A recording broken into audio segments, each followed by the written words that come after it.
I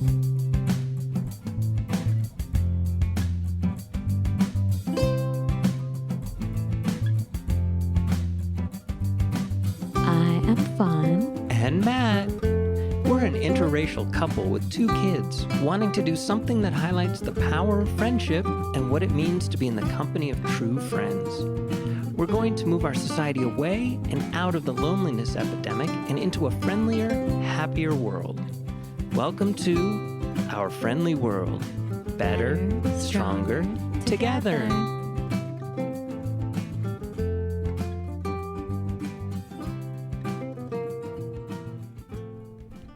Moo, A, B, C.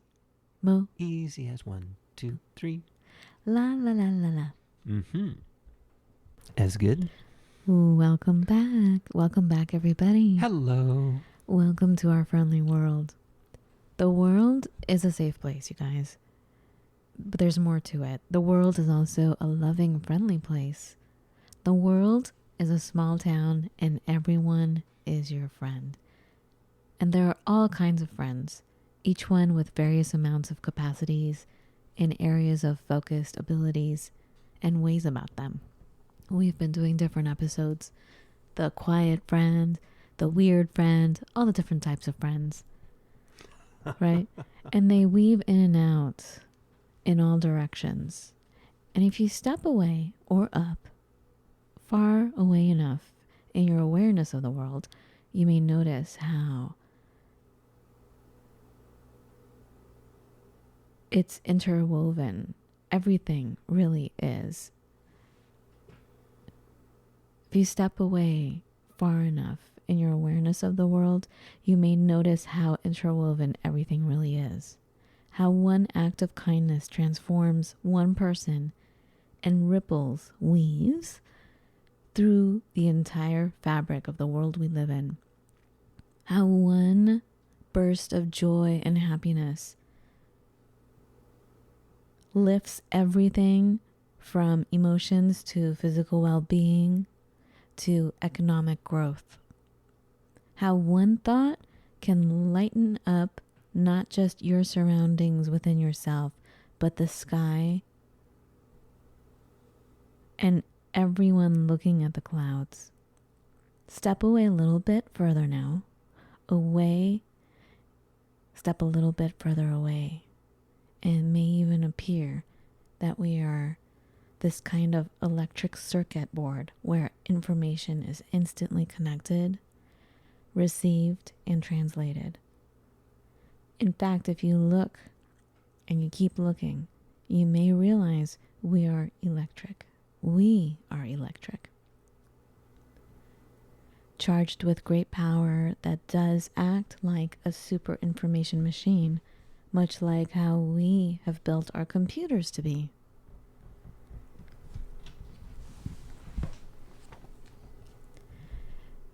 Take your mind away from the computers because we are the natural, original, organic, biological version of the computer. We are electromagnetic, galvanized, ignited, a current that runs throughout each one of us that even Nikola Tesla noticed can provide physical power to light the world. We are the spark. We are hot stuff. We are hot stuff. Look even more expansively, and you may notice how one spark here affects another on the other side of the planet. Go back to being small again, and you will feel that spark from the other side of the world and notice it affecting your heart here. Look enough and you may realize the interconnections of everything. And you're going to be told. You're going to hear people say, you're going to hear people say that you're not responsible for the quote unquote outside world. And I'm here I'm here re-emphasizing the message that we all know, that we are the outside world. We are the inner world. The outside world is our inner world. We are amazing electronic beings. We are amazing, powerful, ignited sources of light. And you best believe that we can change the world. One thought can change the world. We are powerful like that.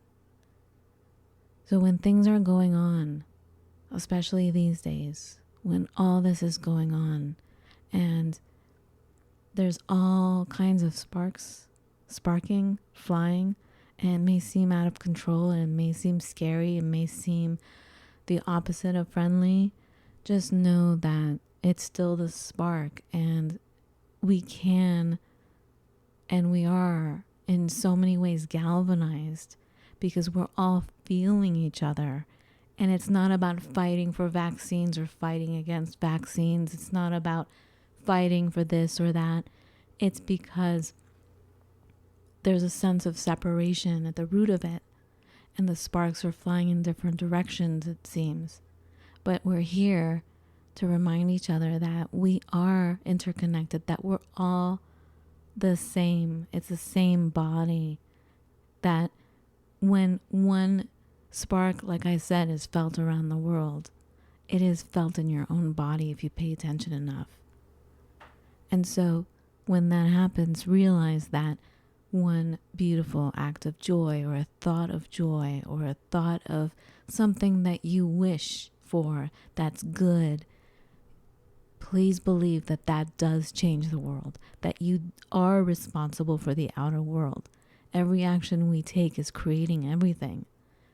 That's what I want to talk about today. Actually, that's what we talk about on every show if you pay attention. Right? True. So the world is a friendly place. It's a kind world, especially because you're in it and because of our friendship. Because we are better, stronger together. That's what I want to remember. That's what I want to focus on. I've had so many people tell me to basically shut up and mind my own business, and that I am not strong enough or responsible for anything having to do outside of myself. That is the greatest lie and such a terrible way to keep you disempowered. And on a basic level, I think we can all agree that's not true. I mean, family. Just talk about family for a second. You know, we're quote unquote responsible, and there's no quote unquote to it. We're responsible for, you know, our family, our daughters. So it's inherently a terrible thing to say, to just, you're not responsible for anything outside of yourself. Oof. And there are a lot of people who say that. There's a lot of parenting circles that say, you know, you have to let them just be. And on so many levels, like it's not so black and white. You know, they'll say you have to let them make mistakes. I agree. But to treat them like whatever, to treat them like, okay, you're your own person. I'm not responsible for you. You know, no. Yeah. Like how we talk about how friendship has pretty much become the state that it's in right now. And we always talk about it really originates from the family, and how we treat each other in the family is how we treat each other outside of the family, like i.e. with friends. Right. Well, yeah, we learn how to behave in relationships. Our first learnings come from our family. Right. And yeah, there are parenting circles that do believe that you're not really responsible for your kids. Is that what you were trying to say? That is what I'm trying to say, but I feel like it was something else. We're responsible for teaching them. We're legally responsible, frankly, until they're 18 for sure. But if you look at it, they are responsible for teaching us. They came in full ambassadorship.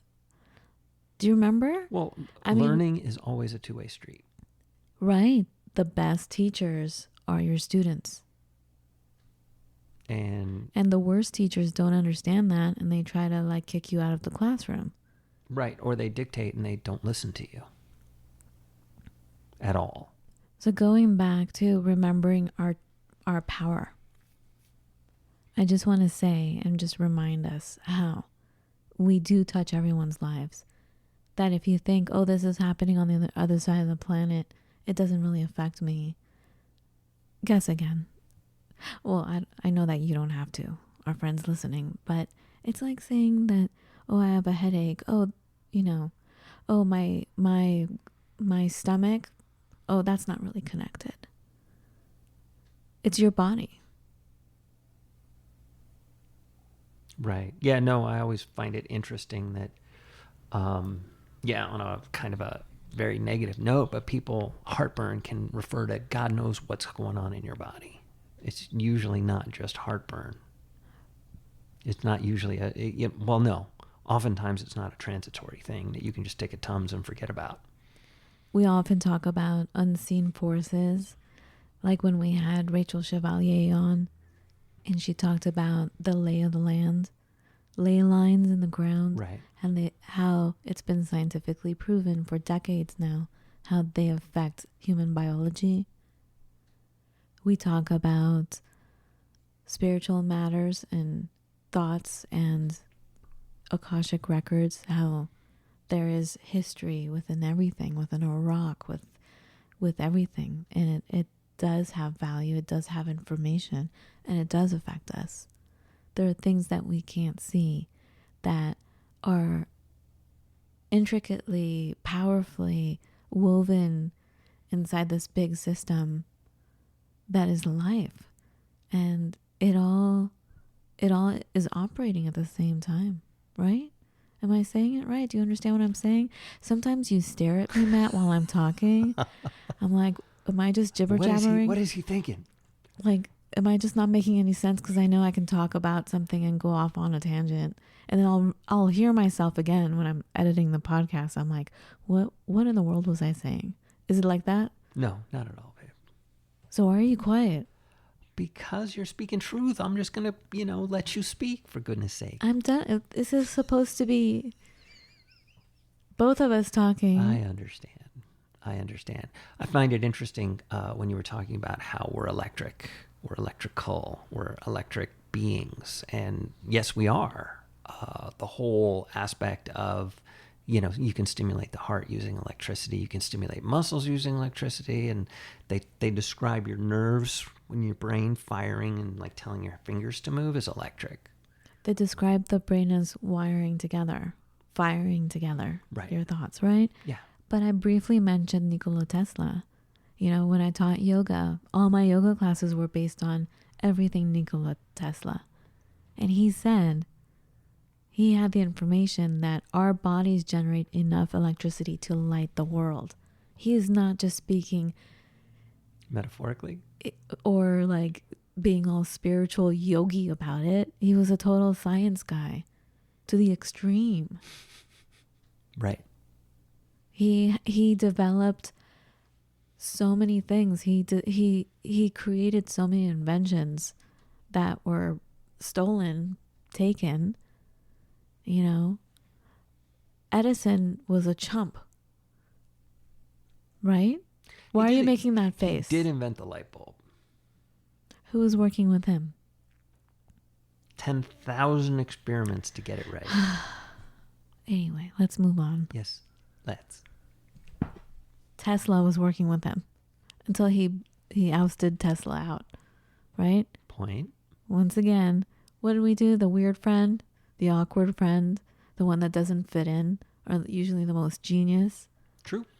Certainly the most unique and the ones we can learn the most from. So, what to do? I think we should. So, what to do? Here's my suggestion. The world seems a certain way right now.